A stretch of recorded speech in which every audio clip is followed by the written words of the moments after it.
तो साक्षी निवासम शरणं त्रयत प्रभो प्रलय स्थानम विराजम निजवय कर्मफल जगात पालन पोषण करणारा अविनाशी बीज अशा अनंतरूपी नावाने नटलेल्या परमेश्वरा तुझ्या पवित्र आणि पूजजणी या अमरीशाचा साधरणीय अदिती माता आणि कश्यप पिता यांचा कुसवा धन्य करण्यासाठी ब्रह्मकुलात मी जन्माला आलो.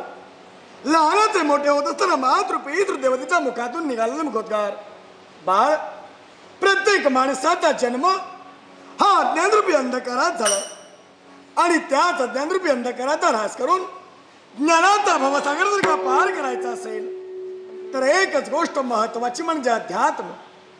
अध्यात्म म्हणजे भक्ती मार्ग आणि तोच भक्ती मार्ग आम्ही आमच्या जीवनात आचरणात आणला. 99 यज्ञयाग पूर्ण केले. आता राहिलेला 100वा याग कोणत्या पद्धतीने पूर्ण करावा या एकाच संभ्रमात आम्ही असताना त्रैलोक्य वंदपुर देवर्षी नारद मुनी यांचं आगमन झालं. काशीच्या पुण्यक्षेत्री 100वा यज्ञयाग पूर्ण करावा असं मार्गदर्शन त्यांनीच आम्हाला केलं. त्याच वेळी गुरु समान आम्ही त्यांना मानलं. 100वा यज्ञयाग पूर्ण झाला आणि खरंच चमत्कार घडला. सर्व देव देवता मला प्रसन्न झाल्या आणि अमरावतीचा गडगंजराज वैभव आमच्या स्वाधीन करण्यात आलं. खरंच या अमरावतीच्या ठिकाणी पावलं पडली. पाश्चात्य गोष्टींची आठवण उलगली. देव देवतांच्या मनोरंजनासाठी अष्टरंभांचं नृत्य गणगंधर्वांचं गायन चालू होतं. देवगुरु बृहस्पतींचं आगमन या अमरावतीच्या प्रवेशद्वारावर झालं. स्वागत करण्यासाठी जाणं हे माझं कर्तव्य होतं, पण कुणाचंही लक्ष त्यांच्याजवळ गेलेलं नाही. क्रोधानं क्रोधायमान झालेला देवगुरु बृहस्पती क्षणार्थ तरी सभेचा त्याग केला. रागा रागाने ते निघून जाऊ लागले. हे ज्यावेळी आमच्या त्यांनी आलं त्यावेळी त्यांची मन धरणी करण्यासाठी त्यांच्या पृष्ठभागी आम्ही जाऊ लागलो. क्षणार्धात देवगुरु बृहस्पती अदृश्य झाले. विचाराची विचारवल्ली आणि विविध प्रश्नांची प्रश्नावली आमच्या मनाला एकसारखी भेडसावू लागली. काय करावा प्रश्न आमच्या नेत्रासमोर सदैव उभा टाकला. त्रय देवतांचं मी स्मरण केलं. त्रय देवता मला प्रसन्न झाल्या आणि त्याने सुचवला तो मार्ग. माझ्या हातून चूक घडली. देव देवताचं स्वागत कोण सांभाळणार यावर एकच पर्याय.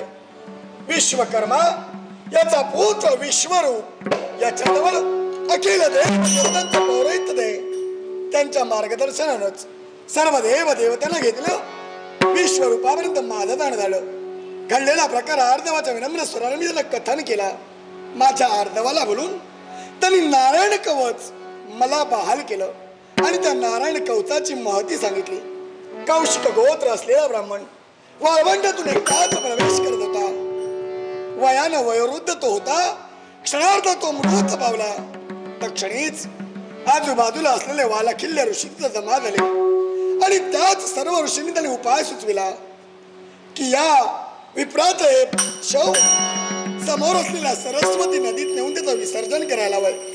क्षणार्धात तेच त्यांनी प्रयत्न केलेलं. समोरच्या सरस्वती नदीत नेऊन त्याचं विसर्जन करण्यात आलं आणि त्याच वेळी त्याच आकाश मार्गानं चित्ररथ गंधर्व जात होता.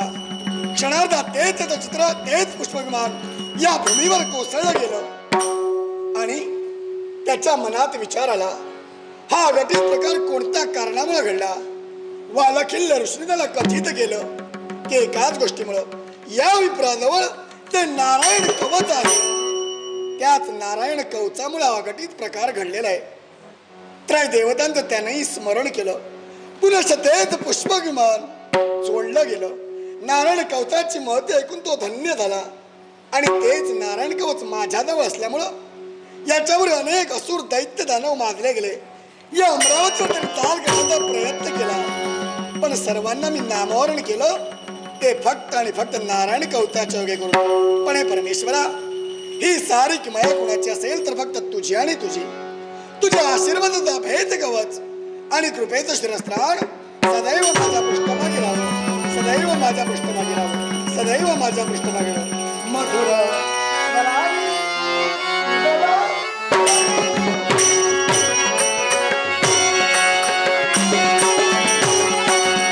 मधुर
मला मेलाचा मनोभास झाला.